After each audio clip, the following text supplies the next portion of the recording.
আসসালামু আলাইকুম। সবাই কেমন আছেন? আশা করি আল্লাহ সবাইকে ভালো রাখছে, সুস্থ আছে। আর বেশি ভালো না ওরা আমরা সবাই জানি, বাট এই মেসেজটা আপনাদের জন্য অনেক ইম্পর্ট্যান্ট, অনেক জরুরি, তাই ভিডিওটা বানাইতেছি। আজকে নিউজে দেখলাম, আপনাকেও আমি সব সময় 2-3টা ভিডিওতে বললাম, আজকে 2-3 দিন ভিডিও করছিলাম। আমার বিদেশি যেতগুলি বাইরও যারা বিদেশ থাকেন, বাহরেন, কাতার, ওমান, সৌদি আরব, দুবাই, এসবগুলোর কাছে অনুরোধ করা গেছিল বাংলাদেশের কোনো কিছু নিয়ে কোনো আন্দোলন আপনারা বাইরে করেন না। যে যেখান আছেন ওখান থেকে করতেন, ওখান থেকে আপনারা করতেন। আপনারা বাহিরে এসেছিলেন কেন? বাহিরে আসবেন না কেউ, এসবগুলো বলা হয়েছিল। ফিরবি আপনারা রোডে রাস্তায় বাইর হয়ে আন্দোলন করছেন বিদেশে, ঠিক আছে। আর আজকের নিউজে দুবাইয়ের পুলিশ, সৌদি আরবের পুলিশ, কাতার, বাহরেন, কুয়েত, এসবগুলো পুলিশে যারা যারা বাইরে সবাইকে গ্রেপ্তার করা গেছে। আর আপনারা জানেন, আপনারা সবাই তো কষ্টর বিদেশ আসেন সন্তানের জন্য, বউ ফুলাভাইনদের জন্য।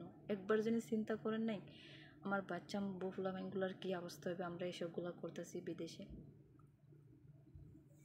যে দেশের ভিতরে 5টা লোক একসাথে কথা বলার জন্য দে না, ও দেশে আপনারা পুরো হাজার হাজার মানুষ বাইরে হয়ে আন্দোলন করতেছেন। এটা অনেক খারাপ কিছু। বাট যারা লোককে অলরেডি নিয়ে গেছে পুলিশের দইরা, সিআইডি দইরা, চিরজীবনের জন্য শাস্তি, ঠিক আছে। আল্লাহ জানে কী হবে। আল্লাহ আপনাকে সবার হেল্প করুক। আর যারা আন্দোলন করার জন্য চিন্তা ভাবনা করছেন তারা स्टॉप করে নেন, प्लीज़ बंद करो।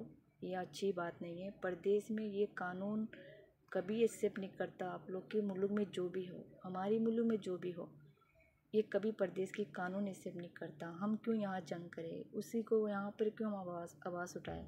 हमारी बस एक ही काम है, हम मुल्क से दूर हैं, दूसरी कंट्री में हैं, परदेश में हमें दुआ करना चाहिए, नमाज़ पढ़ना चाहिए, अल्लाह से मदद मांगना चाहिए। अल्लाह से बढ़ के कोई मददगार नहीं है।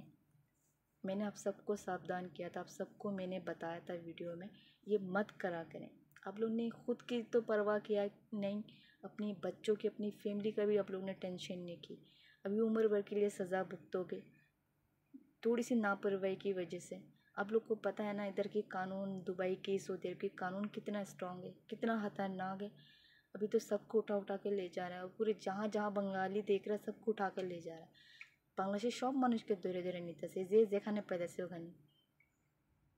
কত বড় একটা অন্যায় বুঝতে পারছেন, এখানে কানুনের জন্য কত বড় একটা গুনাহ করছেন।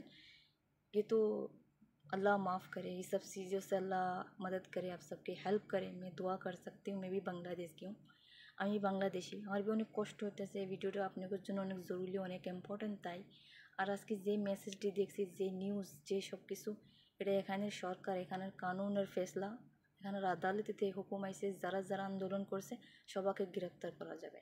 আর সবাইকে অলরেডি নিয়ে গেছে গা। কী বলবো ভাই, আপনারা সবাই ভালো থাকবেন, নামাজ দোয়া পড়বেন, যে যেখানে আছেন আল্লাহ আপনাকে রেহা করুক। আপনাকে দেশে যখন পাড়ে দেবে দেশেই পাড়ে দেবে। চিরজীবন যদি আপনার লোকবে থাকেন, 10টা বছর লোকবে শাস্তি, এটা কি কম? কেমনি ফ্যামিলির সাথে যোগাযোগ করবেন, কেমনি কী করবেন? প্লিজ যে যেখানে আছেন দোয়া করেন, আপনি করেন আল্লাহ রেহা করে দেব, লোক আল্লাহ হেল্প করুক, ঠিক আছে। এটা অনেক অন্যায় হয়েছে, না করাটাই ভালো আছিল। সাবধান করে দেওয়ার পর আপনারা তো কোনো কিছু মানেন না, বাস মাথায় যেটা ঢুকে ওটা তো ঢুকেই, ওটা নিয়ে আপনারা বাইর হয়ে যান গা। একবার যেন চিন্তা করেন না, আত্মীয় স্বজন, ফ্যামিলি, মা বাপ, ভাই বোন, কেউ যেন কোনো চিন্তা করেন না আপনারা। ओके, अपना ख्याल रखिएगा आप लोग सब। अल्लाह आप सबको रिहा कर दे, आप सबकी मदद करें। जो आप लोग ने की ना, पूरी बांग्लादेश तो बदनाम हुई है, और जो परदेश में है वो भी बदनाम हो गया।